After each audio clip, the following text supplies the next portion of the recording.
Spoiler alert, yes, you are psychic. Why? Because everybody is psychic. My name is Jessica. I'm an evidential medium, and today I'm going to talk about what it means to be psychic and what you can do to harness those skills a little bit better if it's something that you're interested in utilizing. A psychic is a person who feels into energies. Everybody has psychic abilities, and maybe those abilities have been showing up a bit more for you lately than they have in the past, or maybe this is something that you've always felt like there's just something there and you're not quite sure what it is. The more you feel into your psychic abilities, the more they're going to show up. It's kind of like a muscle. The more you work it, the better you get at noticing it. Those times when you feel like someone's going to call you and then they call. Times when you swear you saw something in your mind and then it happens. The more you feel into those things as they're happening, the more you'll start to recognize them and the more they will show up for you in your day-to-day life. There are a few misconceptions about being psychic. People think that if you're psychic, you're a clairvoyant, everything comes to you in pictures, because clairvoyance means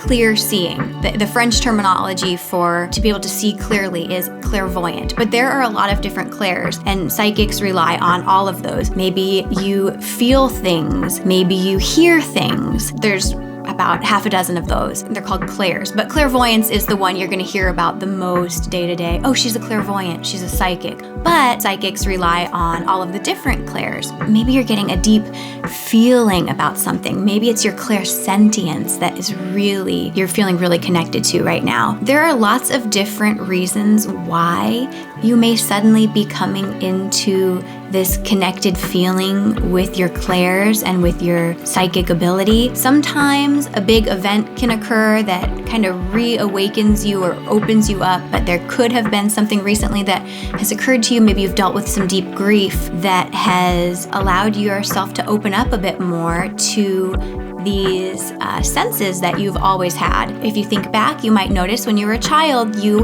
were really in touch with these senses. As you grew older, you became a little bit more closed off. What can you do to open up those senses, to feel them more frequently, to be in touch with them? Well, there's a few things you can do, because right now you may be struggling with, oh, these happen randomly and I don't quite know when I'm gonna get a sense about something, or why sometimes I know somebody's gonna call and sometimes I don't. Part of that is just life, but part of that is you learning to cultivate and connect with those senses more. And the more you cultivate them, like I said, the more you feel them, the more they will open up for you. There are lots of different, fun little exercises you can do. You're at an office building and you predict which elevator is going to come first. Just take a second and just see what comes up for you. I used to always practice that. I thought that was a lot of fun. And sometimes I would be totally off. And then sometimes I'd walk up to an elevator bay and I'd say, that's the elevator right there on the right that's going to open. I would just walk straight to that one and wait for it to open, and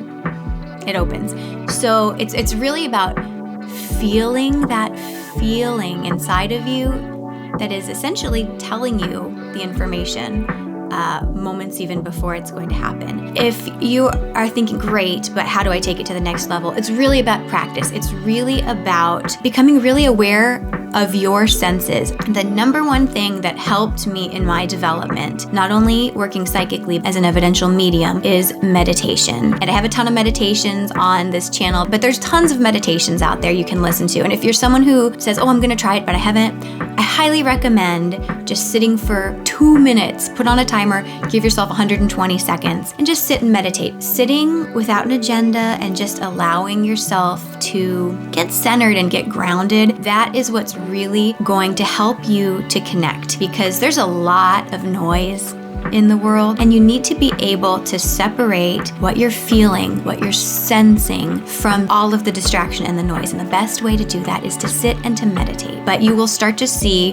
that your connection will grow, that your intuition will become a bit more aligned, and you'll be able to lean on that a bit more. Also, there are tools you can use, guidance cards and tarot cards, but these don't hold any power in of themselves. People give these, a lot of credit, but they're really just objects. They are just tools for you to tap into what's already there. Sometimes you need a visual, great, but you don't have to have them. Everything you need is inside of you. Are you psychic? Yes, you are, absolutely. Is this something you want to pursue? If so, I recommend taking time to Meditate just a couple of minutes a day and notice how you feel after you meditate. If you feel a little bit more keyed in or aware of the energies around you. I also recommend little games like my elevator game. There's so many fun little things like that you can do. Also, start to read more. Get as much of the educational side of being psychic as you can. Open yourself up to all of the possibilities and all of the ways that the world around you is communicating with you and that you can receive information. Release the idea of, am I psychic and is that okay? Because yeah, it's okay. We all are psychic. Just enjoy opening yourself up to being aware of all of the energy around you. I find that being around friends who are open to the possibilities of what it means to be psychic and to be a medium causes me to be more open and aware. So surround yourself with open-minded people who also can appreciate this journey. I hope that this was helpful for you. If you did enjoy this and found any of it to be useful, throw a little yellow heart in the comments because this is my first video like this and I'd love to know if it's helpful, and if so, I will keep making more and I will dive a little bit deeper into this world. It's not taboo. It doesn't have to be woo-woo. It's just a part of us. It's a part of who we are. So let's dive a little bit deeper.